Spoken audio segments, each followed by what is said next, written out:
My name is Eleanor, and for as long as I can recall, I've consistently found myself as the most intelligent person in any room. I'm not exaggerating. My IQ level is on par with Einstein's, if not higher. At the tender age of 14, I graduated from a specialized science high school. While my father, a doctor, often claims I've inherited my intelligence from him, I know the truth lies elsewhere. Intelligence, as they say, predominantly stems from the maternal line. Unfortunately, I never had the chance to witness my mother's intellect, as she passed away when I was quite young. However, one fateful day, my life took an unexpected turn. Upon returning home, I encountered a man, a woman, and 3 children obstructing my path at the front door of our house. "Shut up if you know what's good for you," the man sternly warned the eldest child, while the woman pinched the youngest, eliciting cries. Evidently, they claimed to live here as well. My bewilderment grew as the man's hostile gaze fell upon me. "What the hell do you want?" he snarled. I retorted, "Are you following us? Are you following us?" In my defense, I've been a resident of this building since birth.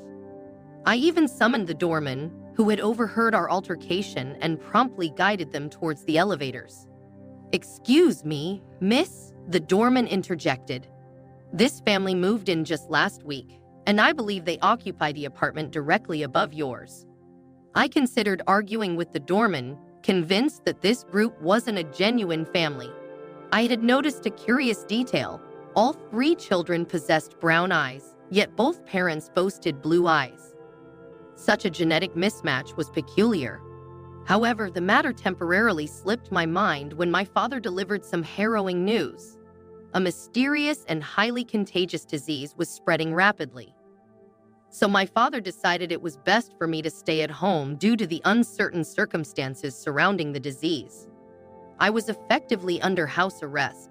School was off limits, and even my beloved Starbucks runs were out of the question. "We don't know much about this disease," my father explained, "but we do know it's deadly. So I'm going to put you under house arrest for a few days, okay?" I sighed but agreed. After all, Dad knew best. He was an exceptional doctor, and his judgment was to be trusted. Despite the initial sense of relaxation, my days under house arrest soon began to feel like an extended vacation. As the days passed, my restlessness grew. Boredom set in, and my craving for Starbucks and face-to-face interactions with friends intensified. I leaned out of my window one night, gazing at the eerily quiet streets, usually bustling with sirens and animated conversations. It was then that I heard the commotion from upstairs, a loud crash, followed by muffled cries and screams. Someone was furious, someone was terrified, and my curiosity got the better of me. I decided to investigate discreetly, using a makeshift listening device I fashioned from wires we used to play with at school. It featured an earpiece and a separate transceiver. Coupled with my old drone, which could still fly though no longer recorded video, I was set to explore. I attached the transceiver to the drone and sent it out my window, guiding it to the fire escape ladder leading to the upper floor. As I listened in, I overheard a woman's voice, expressing physical discomfort and symptoms akin to the flu. "Oh, my body hurts all over," she lamented before letting out a cough. A man replied, seemingly less sympathetic, "I feel sick too. But you don't hear me complaining, do you? We'll stick to the plan. Tomorrow, we'll meet a social worker to secure the funds for the kids. Those kids eat too much. We need to cut them down to 1 meal a day. I don't want to spend the money on their food." My eyes widened in shock as I listened to their conversations throughout the night. The constant coughing and wheezing made it difficult to decipher their words. But slowly, I pieced together the grim truth. I had been correct. These adults were not the parents, but rather foster parents. However, their intentions were far from honorable. They were exploiting these innocent children, treating them as mere meal tickets. Overwhelmed by what I had discovered, I wanted to inform my father, but he had just returned from the hospital, preoccupied with the mounting health crisis. Frustrated and unable to get his attention, I realized that helping these children was now my responsibility. But first, I needed to tend to myself. I hadn't bathed in days and was beginning to smell like a wet dog. That night, my father had to return to the hospital, leaving me a heartfelt message. I love you, Xavier. Sorry for being so mushy. It's crazy here in the hospital. I just found out that there is a new group of sick people. They live in our building. Can you believe it? The parents are knocked out but stable, and the kids are in bad shape. The oldest girl kept asking about Adrian. I told her not to worry about Adrian. Can you imagine how scared she must be thinking about how much this hospital is going to charge them? Suddenly, a realization struck me. I love you too, Dad, I replied. How many children are there now? His response came quickly. There are 2, a boy and a girl, about 6 and 7 years old, I think. Don't leave the house, okay? There's a bad bug going around, and you can catch it even if you just walk around the building. My resolve was firm. There was no other choice. I donned my earpiece and climbed out onto the fire escape, determined to confront the situation in the apartment above. I discovered the little boy, Adrian, in the center of the room, curled up tightly.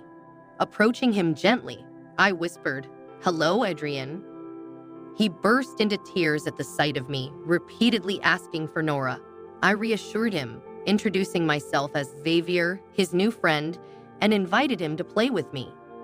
Gradually, we made our way down the fire escape together, and I led him back to my house.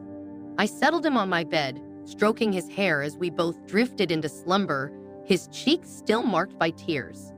I awoke to a knock at the front door, and as I peeked outside, I spotted the police and my father.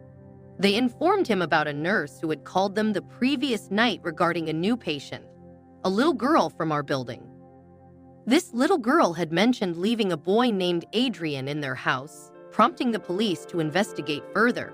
To my dismay, they discovered the drone with a sticker bearing my name and address. I had never seen my father so furious with me. They located Adrian in my bed, and despite my attempts to explain what I had overheard from the man and woman and my concerns for the foster children, no one seemed to take me seriously. Realizing I had broken the law, I knew I had done so to protect these children from harm. My father informed me that once the parents were released from the hospital, they intended to press kidnapping charges against me. I thought you were smarter than that, my dad remarked disappointingly. He grounded me for an extended period, confiscating my phone and restricting my computer usage to schoolwork only. There was no Instagram, no FaceTime, and certainly no Starbucks. I remained oblivious to the outside world as the mysterious illness was eventually brought under control, leaving me uncertain about the fate of the family upstairs.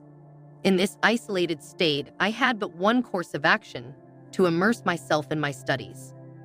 So I embarked on my journey with unwavering determination.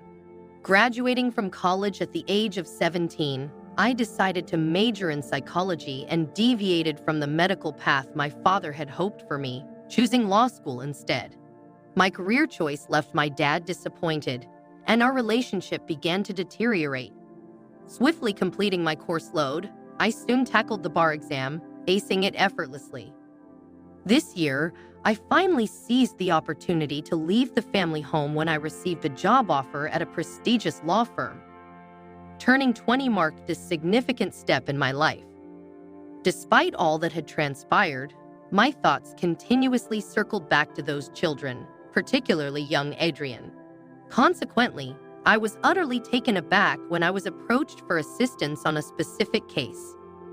The case involved a man and a woman accused of subjecting their foster children to abuse, encompassing allegations of withholding food and inflicting violent punishments.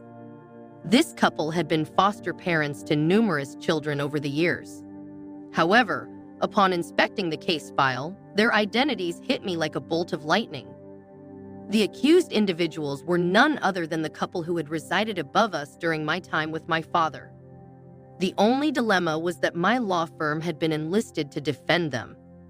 At the initial meeting, I met the man, Isaac, and the woman, Audrey, who happened to be a married couple. Despite my inner rage, I concealed my feelings, prioritizing my quest to locate Adrian. I volunteered to take Audrey's formal statement as she casually smoked a cigarette, sporting a smug expression that fueled my disdain. She addressed the allegations, stating that they dated back several years but were never substantiated. Audrey continued, claiming that a few years ago, both Isaac and herself had fallen seriously ill. She even mentioned a young girl who had reported to the police that they were neglecting the children. We chose not to pursue charges at the time, as her father pleaded with us not to do so. Naturally, no one believed her. She seemed utterly delusional. The desire to lose my temper burned within me, but I had to maintain my composure. I fantasized about confronting her, smashing those cigarettes into her face, and exposing her lies, but I needed to establish trust instead. As I listened to her fabricated story, I played along, even though it sounded absurd and had likely been covered in the news. Then I inquired about her own children, speculating that they must be considerably older now. She reminded me of our attorney-client privilege and expressed confidence that I would never reveal her alibi. I nodded in agreement, all while trembling inside. My next question was crucial. Where were the children now, and had she surrendered them?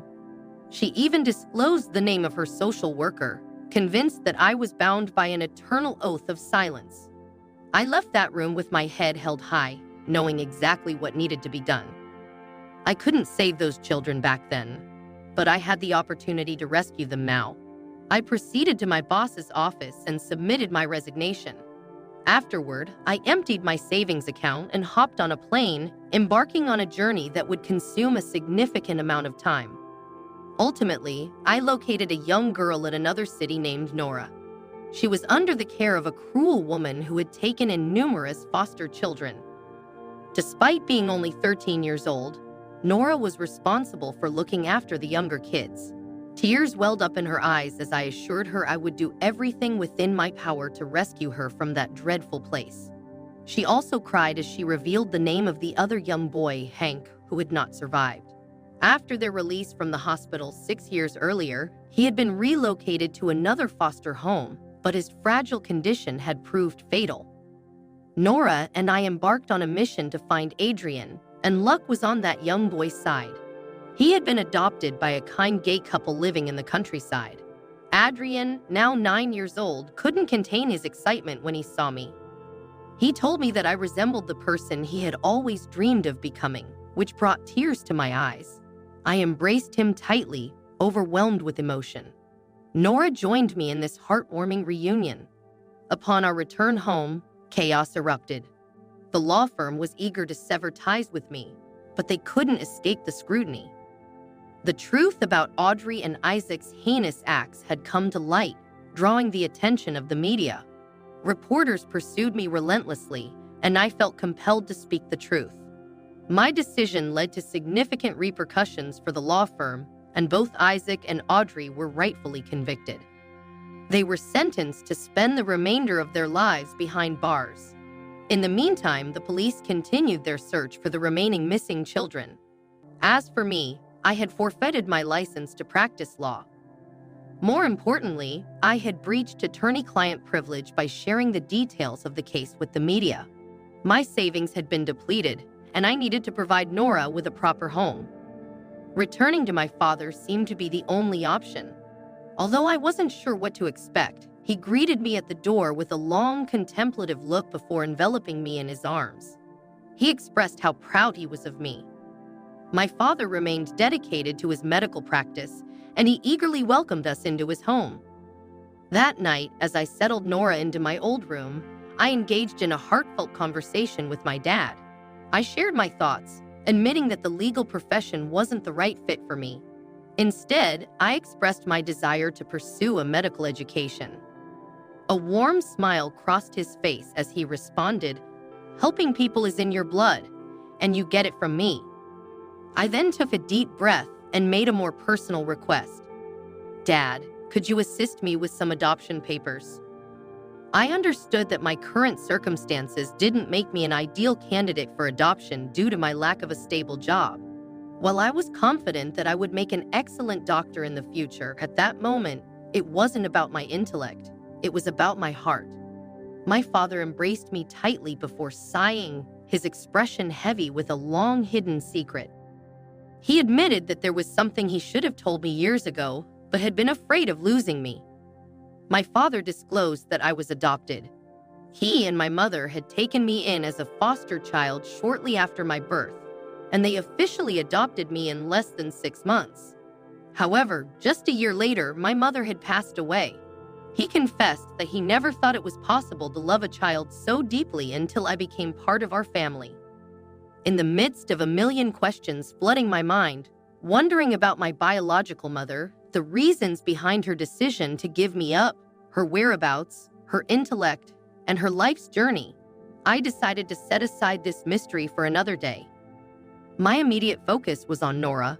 I reached for my father's hand and met his teary eyes with gratitude. With a heartfelt tone, I assured him, "You never made me feel like I wasn't truly your child. Thank you." He responded, his voice filled with warmth. "I always knew you would achieve great things. Being a lawyer and a future doctor is just the tip of the iceberg. Now, I can see that you're going to be a wonderful mother as well."